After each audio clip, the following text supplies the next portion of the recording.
Hola, bienvenidos a todos a esta nueva realidad virtual. Bueno, en principio vamos a hacer una breve presentación y qué es lo que pensamos ante esta situación todos nosotros los que participamos de esta materia que tiene el nombre de Historia Universal General Medieval, pero que todos conocemos y abreviamos como medieval. Sin duda, estas nuevas situaciones, estos miedos, estos temores de la pandemia cruzados con esta incertidumbre de cuándo vamos a volver, sumado también a que todos nosotros queremos empezar con nuestra cursada, ya sea como docentes, ya sea como alumnos, hace que tengamos muchos temores, muchas ansiedades y sin duda alguna no todos tenemos los mismos tiempos, no todos tenemos los mismos recursos, no todos tenemos las mismas predisposiciones.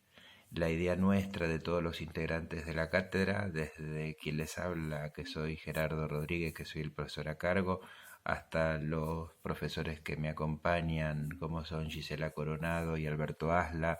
los alumnos adscriptos, los ayudantes, los becarios, becaria Martina Díaz Amaroni,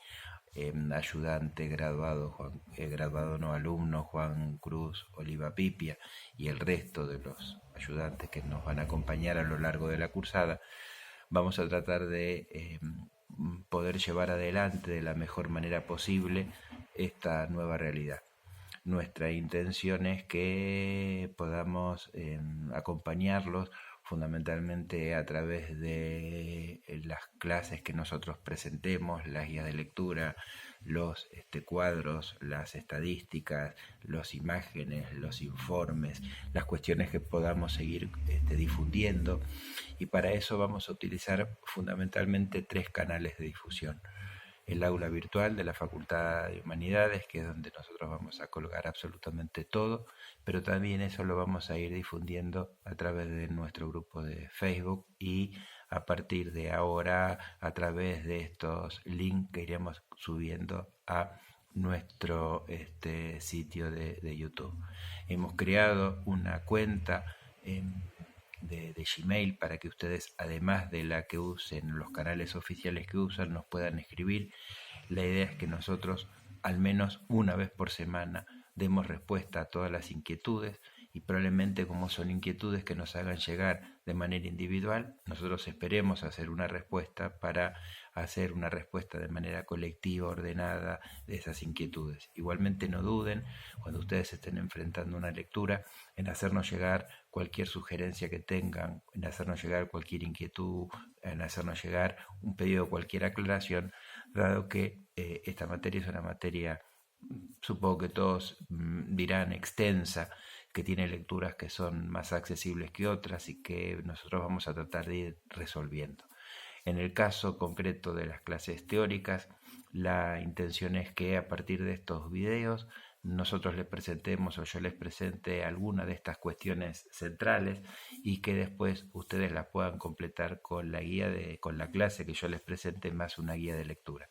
Esta guía de lectura no tienen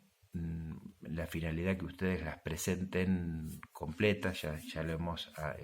comentado en uno de los pregones. Recuerden ustedes que los pregones, utilizando este término que es medieval, nosotros lo utilizamos para dar y difundir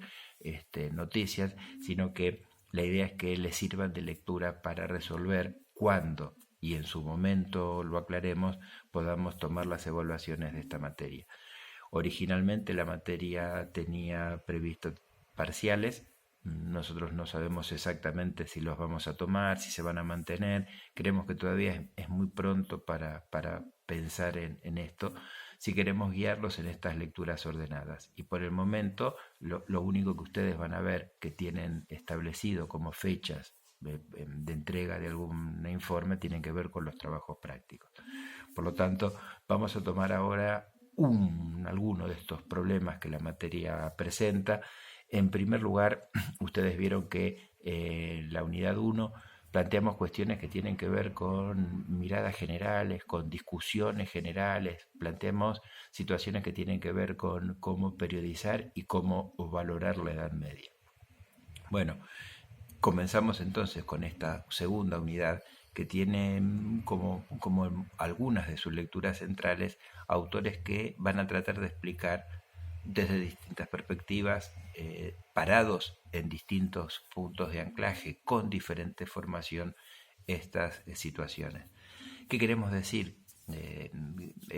O qué quise decir con esto, que bueno, que fundamentalmente no es lo mismo que el que explique la caída de Roma sea un antiguista, no es lo mismo que quien explique la caída de Roma sea un tardo antiguista, no es lo mismo que quien explique la caída de Roma sea un alto medievalista, no es lo mismo que quien explique la caída de Roma tenga que ver, o su formación inicial tenga que ver con una formación histórica, que si lo es con una formación filosófica o literaria. Sin duda alguna, los matices van a ser diferentes, sin duda alguna habrá miradas en común, pero también habrá muchas cuestiones que son diferentes y que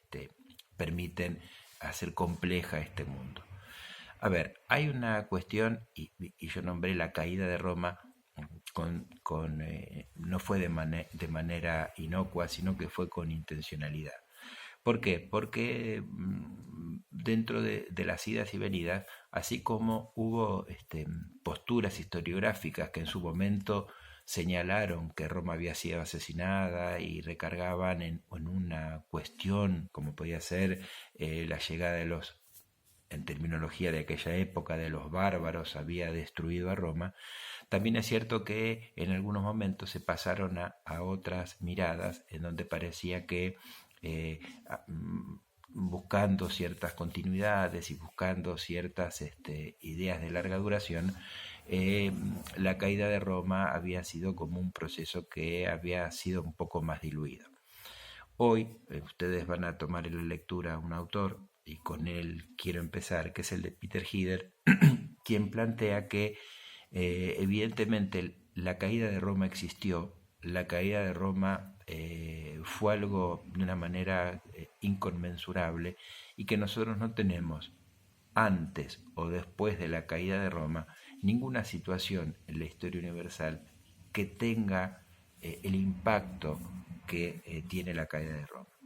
¿Por qué Peter Header hace esta valoración? Porque él considera que Roma, más allá de las valoraciones que uno haga, es un imperio el más duradero, el más extenso, el más poblado, el que albergó mayor cantidad de diferencias culturales, el que obligó o logró la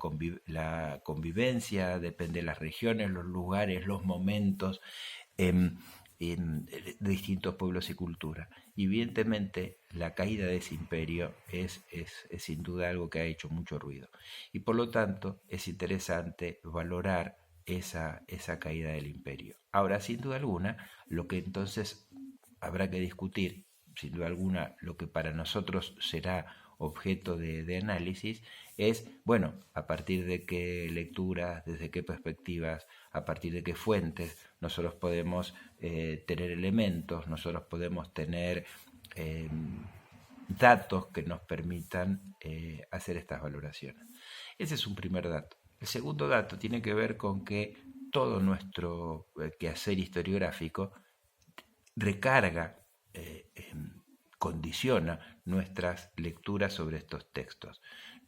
No sobre los textos solo de Header, sino sobre las fuentes que los autores han utilizado para reconstruir el periodo histórico que abordan. ¿Qué queremos decir con esto? Que nosotros no vamos de una manera sencilla, que nosotros no vamos de una manera ingenua, inocente a una lectura de la fuente. Por el contrario, nosotros cada vez que nos acercamos a leer un texto, lo hacemos desde determinadas posturas historiográficas, lo hacemos munidos de determinadas herramientas teóricas, de determinados conceptos o preconceptos. Sin duda alguna, y para dar un ejemplo, después que pase esta pandemia probablemente surjan temas de investigación, surjan perspectivas, surgen nuevas miradas que pongan el acento nuevamente en la angustia que el fin del mundo romano ha significado para estos hombres y mujeres. ¿Por qué digo esto? Porque mirada de la angustia que generaban sus hombres y mujeres de aquella época, fue una mirada que propuso un historiador, Dodd, hace unos cuantos años, en la década del 70, y que sin duda había sido dejado de lado, ¿no? Por estas cuestiones más estructurales, y esa idea de una época de angustia hoy creo que podría ser retomada en función de lo que nos toca a nosotros ver y a nosotros vivir con esta pandemia. Entonces, evidentemente, Roma ha desaparecido, Roma cae, Roma se transforma. Pero no podemos solamente achacarle esta situación a causas o factores exógenos. No podemos decir que solamente porque la llegada de los bárbaros, porque la llegada de los germanos, porque la llegada de los hunos es la que va a debilitar el imperio. Evidentemente los fenómenos son más complejos y sin duda alguna las interpretaciones que nosotros vamos a proponer o por las que nosotros vamos a bregar son explicaciones de tipo holísticas, es decir, son explicaciones que consideran varios de estos factores. Pero sin duda alguna vamos a tener que empezar por alguno, y nos parecía entonces que dentro de esta multiplicidad nosotros perfectamente podemos tomar como punto de partida a Heidegger. ¿Por qué? Porque lo que Heidegger plantea, como también va a plantear Santiago Castellanos, que es otro de los autores que ustedes van a leer, que sin duda nosotros, además de las fuentes con las que contamos hoy para reconstruir el periodo, que se suman a las que podríamos decir conocidas fuentes escritas, evidentemente hemos ampliado quizás el conocimiento porque se han exhumado algunos textos, pero son los mínimos. Pero frente a las fuentes escritas, nosotros contamos hoy con innumerable cantidad de fuentes arqueológicas que de alguna manera permiten corroborar, confirmar o rechazar hipótesis establecidas a partir de las fuentes escritas. ¿Qué quiero decir con esto? Evidentemente lo que se podía decir en el siglo XIX sobre el impacto económico de los bárbaros, sin prácticamente los avances en la arqueología que nos permitían, o que los que nos permitieron después señalar que la moneda siguió circulando y que por lo tanto la depresión no había sido absoluta, evidentemente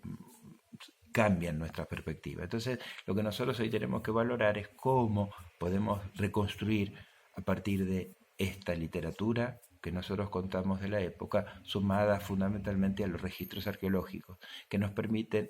recién puse un ejemplo, reconstruir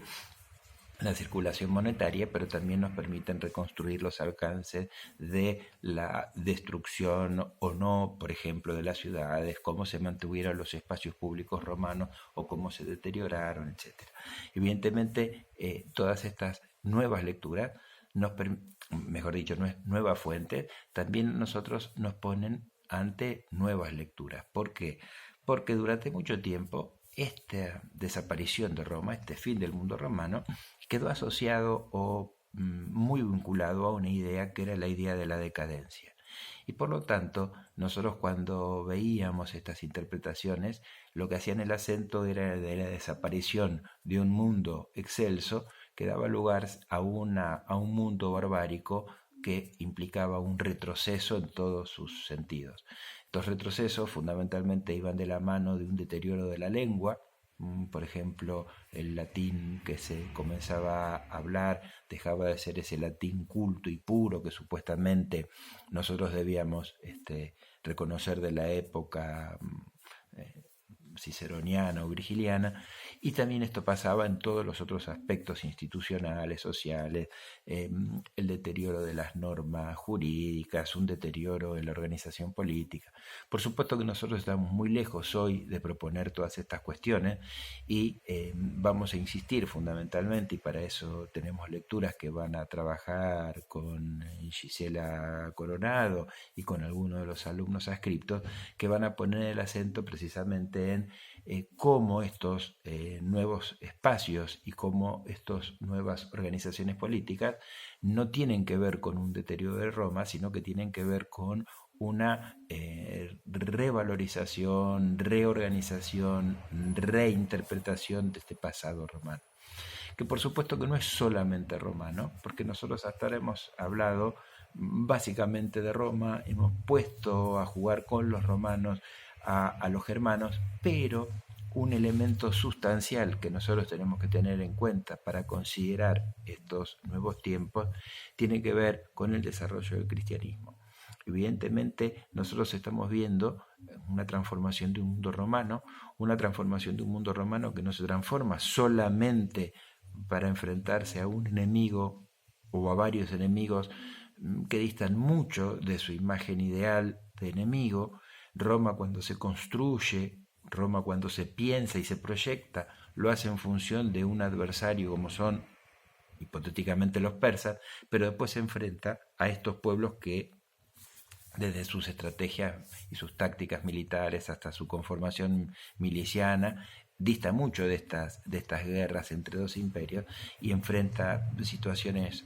novedosas y las va resolviendo como puede, sino también con otro elemento sustancial que es el tema del desarrollo del cristianismo y que le hemos dedicado las lecturas que forman parte de tanto de estas cuestiones teóricas como del primer trabajo práctico, y por eso para nosotros el tema de la antigüedad tardía que están desarrollando con Alberto Asla es muy interesante porque más allá de las discusiones en cuanto a la periodización, nos ponen sobre el tapete la importancia que tiene las cuestiones vinculadas al desarrollo de, en este caso, el cristianismo, pero fundamentalmente de las cuestiones religiosas. Por eso a nosotros nos parecen muy interesantes estas interpretaciones y nos parece que están bien resueltas en el texto de Pablo Vierna, cómo todas estas cuestiones atraviesan la formación, porque uno está pensando generalmente en el tema del cristianismo, pero también estas cuestiones de disputas, tensiones, elaboración del canon, en general estamos en presencia de un mundo, siglos tercero, cuarto, que podemos estar hablando ahora, quinto, de un mundo en donde las cuestiones religiosas están lejos de ser dogmáticas y muy por el contrario, estamos en un mundo en donde las fronteras religiosas son muy lábiles, se conocen, se difunden, se aceptan, se intercambian algunas ideas, pero esto no significa que no vaya avanzando lentamente el canon. Y a lo largo del siglo IV, en el caso del cristianismo, nosotros tengamos este doble fenómeno, que por un lado tiene que ver con cómo va surgiendo un dogma y cómo se va imponiendo esta idea en Nicea de la Trinidad, y por el otro lado se vaya imponiendo una religión oficial y este imperio romano se vaya transformando con Teodosio en un imperio cristiano. Evidentemente estos son los tres elementos, la tradición que nos da Roma, la tradición clásica, la tradición que nos da el judío-cristianismo, digamos, esta idea cristiana, y esa vertiente germánica, las que unidas, las que configuradas, van a dar origen y van a dar posibilidad a lo que un historiador argentino con mucho criterio llamo, que es José Luis Romero, la conformación de la cultura occidental. Más allá de que nosotros podemos, y Romero propone una periodización diferente, Romero propone como origen de nuestros, si ustedes quieren, de la Edad Media, pero no sería el término que más le gustaría hablar de Romero en este caso, el origen de cuando estos tres elementos estén de alguna manera actuando juntos, van a dar origen a esta cultura occidental. Y dependerá el momento y dependerá el peso de una u estas tradiciones cuando nosotros tengamos una mayor época de racionalidad, por ejemplo, cuando la ilustración va a tener mayor peso, por ejemplo, la tradición,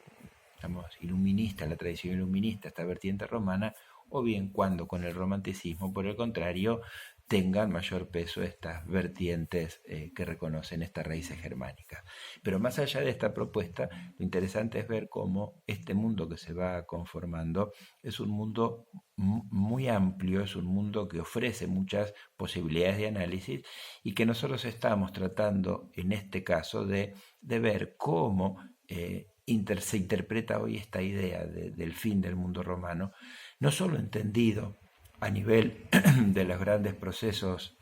militares históricos o de frontera, porque en el texto de Hider lo que uno puede ver es que a veces no hay grandes procesos, sino que hay una vida cotidiana o un diario vivir que se deteriora o no, pero que cambia y que más que pensar en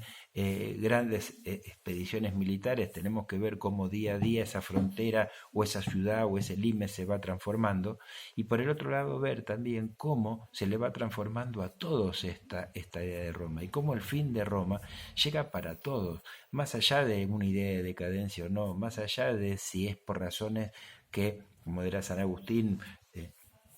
tiene que ver con un castigo divino porque la sociedad romana se ha corrompido o no, o como explicarán los autores paganos, porque precisamente por haber abandonado el culto,